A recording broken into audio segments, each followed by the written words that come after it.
Welcome to Kenton's videos. Enjoy the video. You start by ensuring Python and Git are available. On Mac, use Homebrew to install Python 3 and Git so system paths are predictable. Once done, install VS Code and the Microsoft Python extension so language features appear. Next, create a project folder, open it in VS Code, and run Python mvenv. Venv to make a virtual environment. Activate it in Terminal. Make sure to select that interpreter in the lower left status bar so all tools use the same Python. You now wire up the core workflow. Select the venv interpreter so pip installs go to the right place, then pip install your packages and freeze them to requirements. txt. After that, enable linting and choose a formatter like black. Configure settings. JSON rules so format on save works. For debugging, create a launch.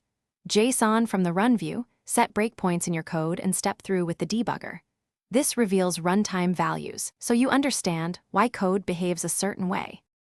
You finish by adding tests with PyTest and registering them in the Test Explorer so continuous checks run while you code. Then automate common commands by creating tasks. JSON entries for lint, test, and run bind keyboard shortcuts to speed iteration. If something breaks, first reselect the interpreter and reload the VS Code window. Make sure terminal path matches GUI apps.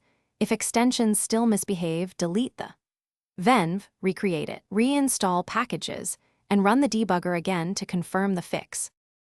Thanks for watching. Consider subscribing if we helped you.